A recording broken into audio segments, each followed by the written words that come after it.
Halo, Assalamualaikum warahmatullahi wabarakatuh. Kembali lagi bertemu bersama Teacher Putri dalam video pembelajaran fisika. Nah, pada video kali ini kita akan bahas terkait dengan kesetimbangan benda tegar.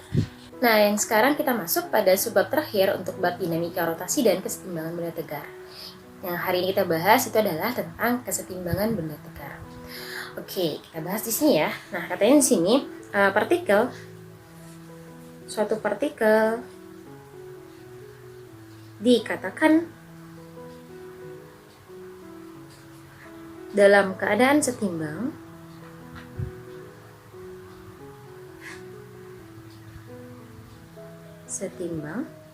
saat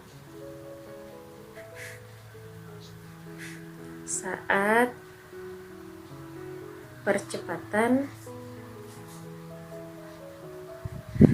yang dialami benda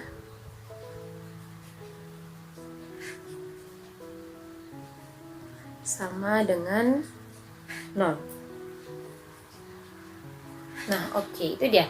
Jadi partikel itu dikatakan dalam keadaan setimbang ketika percepatan yang dialami oleh bendanya sama dengan 0.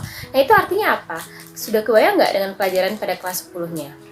Sudah ya, berarti artinya di sana adalah jumlah gaya yang dialami oleh bendanya sama dengan 0 di situ. Nah, berarti itu termasuk salah satu syarat yang pertama dari keadaan benda yang dalam keadaan setimbang. Yang ini berlakunya adalah untuk gerak translasi.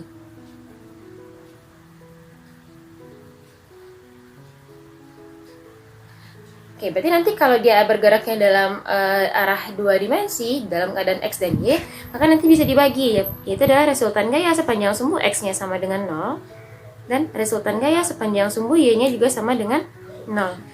Ini berlaku untuk gerak translasi. Nah, lalu apa hubungannya sekarang dengan bab kita sekarang yang kita pelajari adalah bagian rotasi. Jadi, karena dia bergerak rotasi, maka di sana juga ada syarat untuk benda dalam keadaan bergerak rotasi. Sehingga benda dikatakan setimbang ketika dalam keadaan rotasi adalah jumlah torsinya sama dengan 0. Ini berlaku untuk gerak rotasi. Nah, jadi ketiga syarat ini, kedua syarat inilah yang nanti akan kita gunakan ketika membahas sebuah kasus yang berhubungan dengan kesetimbangan benda tegar. Nah, jadi sebenarnya untuk kesetimbangan benda tegar cuma seperti ini aja syaratnya. Resultan gaya yang bekerja pada bendanya atau pada sistemnya sama dengan 0, dan nanti resultan torsi yang bekerja pada sistemnya juga sama dengan 0. Oke, untuk lebih memahaminya, kita bahas soal berikut ini. Nah, seperti ini. Pada layar itu sudah ada narasi soal yang teacher bikinkan.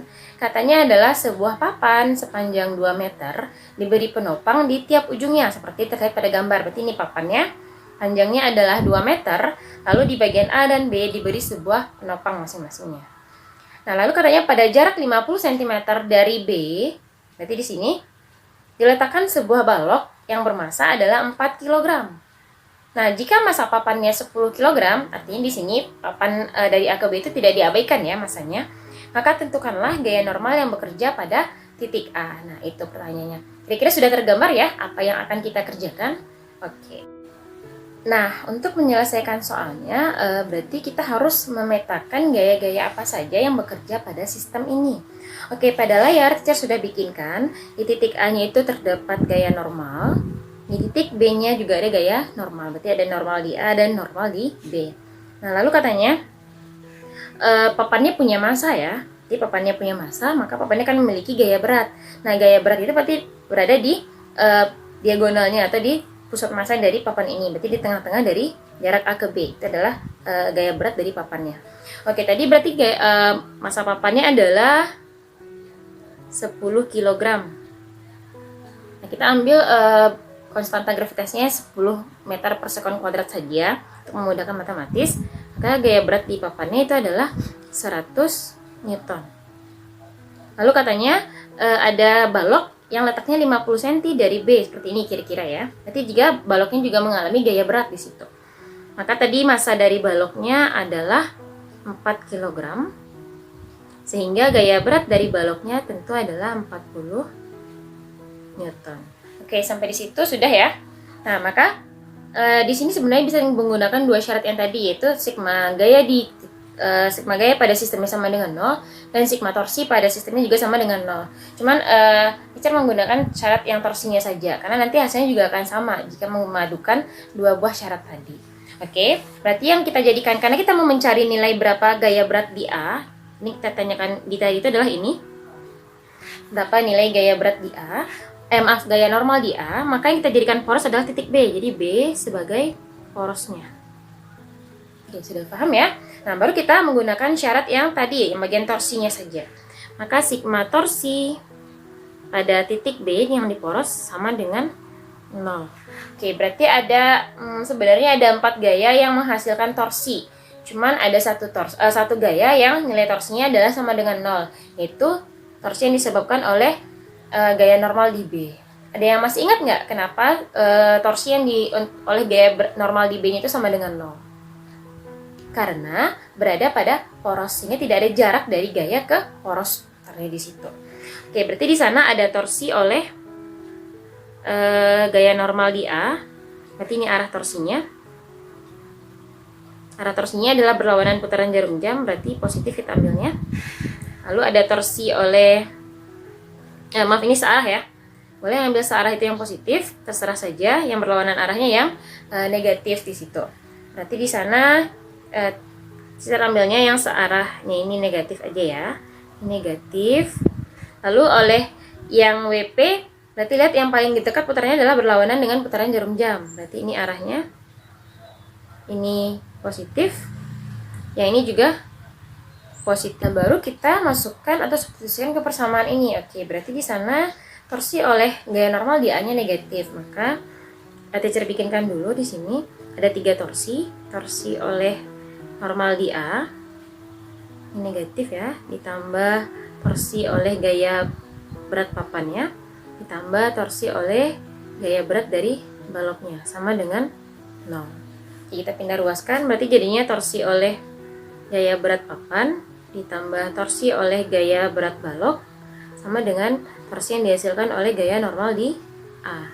Nah, kalau sudah, berarti ini seluruh gaya yang ada pada gambarnya tegak lurus ya terhadap poros putarnya.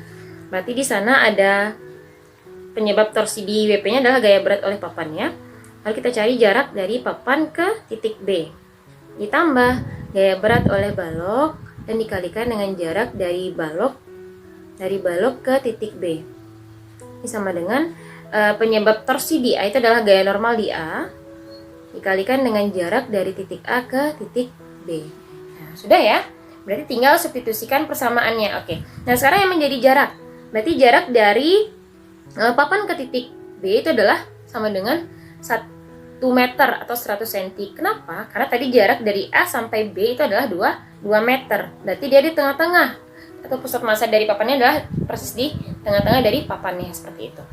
Nah, lalu untuk yang jarak dari balok ke titik B itu adalah 50 cm. Jelas ya tadi di soalnya.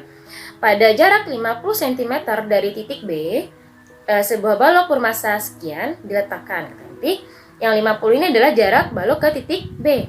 Lalu jarak normal A ke titik B-nya pasti adalah sepanjang dari papannya. Maka nanti di sana RAB-nya itu adalah 200 cm atau 2 meter. Nah, kalau sudah kita bisa substitusikan ya nilainya. Berarti gaya berat di P nilainya adalah 100 Newton.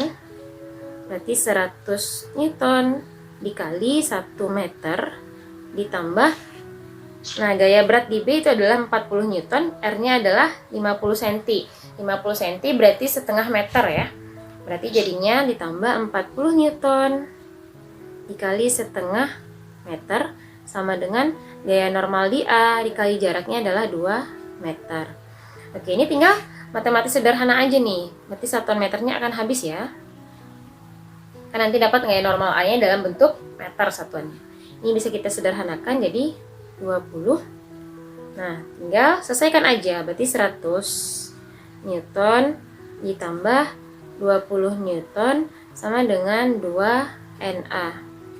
Berarti 120 Newton sama dengan 2 NA. Maka gaya normal di A itu nilainya adalah 120 Newton per 2. Oke, berarti kita dapatkan gaya normal di A sama dengan 60 Newton. Oke. Nah, gitu aja. Nggak susah ya kesetimbangan ini.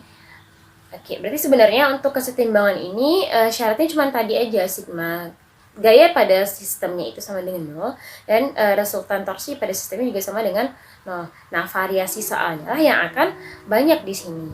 Oke ya, berarti cukup difahami sampai di sini. Pada video berikutnya kita akan bahas lagi versi-versi soal yang lain. Nah, sampai di sini dulu ya untuk video pembelajaran kali ini. Di video berikutnya kita akan bahas versi soal yang lain atau subbab yang lain. Oke, see you on the next video.